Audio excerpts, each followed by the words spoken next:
Sekilas sejarah, keutamaan puasa dan wirid Dalailul Khairat oleh Kiai Haji Imam Jazuli LCMA. Dikutip dari tribunnews.com 13 Februari 2021. Dalailul Khairat adalah sebuah kitab berisi kumpulan sholawat Nabi. Kitab ini disusun oleh pengarangnya berdasar jumlah hari dari Ahad sampai Sabtu. Tujuannya agar bisa dijadikan nuriden setiap hari oleh para pengamalnya. Pengarang Dalailul Khairat adalah Syekh Abu Abdullah Muhammad bin Sulaiman Al-Jazuli, seorang waliullah besar kelahiran Maroko, kutubuz zaman pada masanya. Syekh Al-Jazuli juga seorang pengkader para ulama besar dan dai ulum. Beberapa murid beliau yang terkenal adalah Syekh Abu Abdullah Muhammad Asy-Syagir As-Suhali dan Syekh Abu Muhammad Abdul Karim Al-Manzari. Di tangan mereka inilah banyak orang tergerak menekuni tarekat sebagai jalan menuju Allah Subhanahu wa Ta'ala.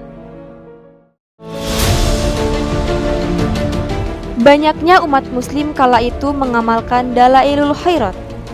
Jumlah murid yang menimba ilmu dari Syekh Jazuli terhitung 12.765 orang. Mereka datang dari berbagai penjuru kota dengan latar belakang sosial yang beragam.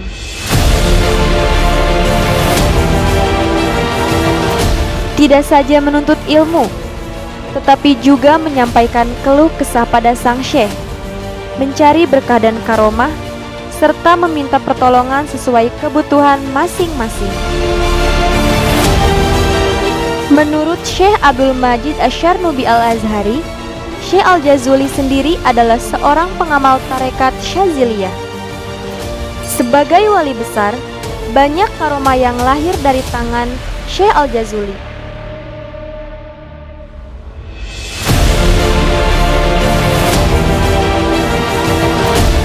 Sebagai kumpulan kitab sholawat Nabi, Dalailul Khairat mendatangkan manfaat yang luar biasa bagi umat.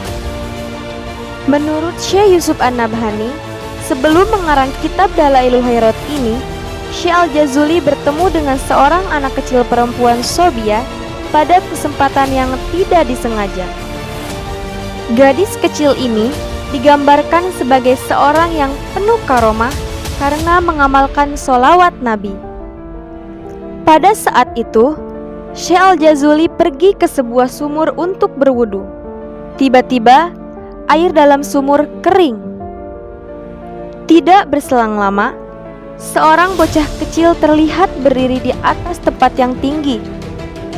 Syekh Al-Jazuli bertanya, "Siapa dirimu?" Gadis itu menjawab seraya menyinggung, "Engkau ini lelaki yang banyak dipuji orang karena kebaikan. Tetapi, mengapa engkau tampak kebingungan hanya karena air tidak mau keluar dari dalam sumur?"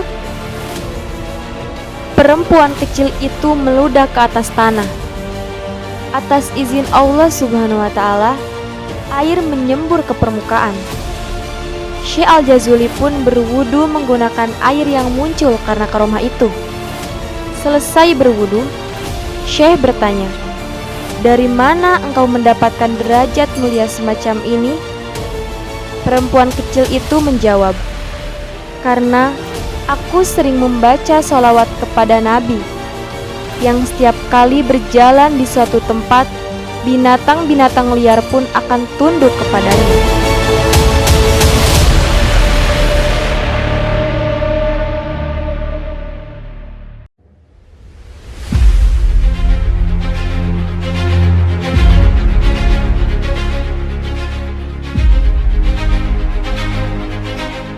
Mendengar jawaban puitis semacam itu, hati Syekh Al-Jazuli tergetar, lalu berkomitmen mengarang kitab Dalailul Khairat yang berisi sholawat penuh pujian puitis atas Kanjeng Nabi Muhammad SAW.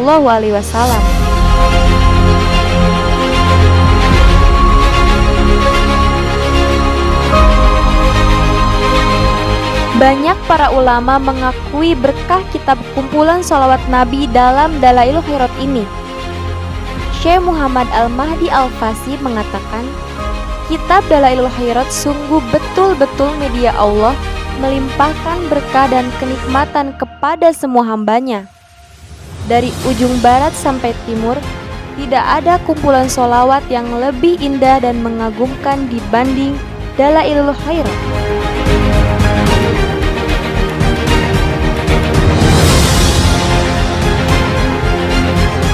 Dalailul Khairat memang dirancang oleh Syekh Al-Jazuli sebagai wiridan. Abdul Qadir Zaki mengatakan, Syekh Jazuli mendesain susunan kitab Dalail ini agar bisa dijadikan wirid oleh para pengikut dan muridnya, sesuai kemampuan masing-masing. Jika tidak mampu menyelesaikannya sekali duduk, maka bisa dibagi menjadi 3 kali atau 4 kali, sesuai arahan dari Syekh yang memberinya ijazah. Mengamalkan Dalailul Khairat sebagai wiridan sering dibarengi dengan tradisi saum mudar, puasa tahunan. Tradisi ini disebut sebagai adat al-adah. Secara linguistik, pengertian adat adalah segala sesuatu yang terjadi berulang-ulang. Dalam istilah ulama ushul fikih, tradisi atau adat diartikan sebagai ma istaqarra fin nufus min jihatil ukul wa talaqatut tiba ussalimatu bil qabul. Segala hal yang sudah mapan di dalam hati dilihat dari segi dalil-dalil rasional, serta bisa diterima jiwa yang sehat.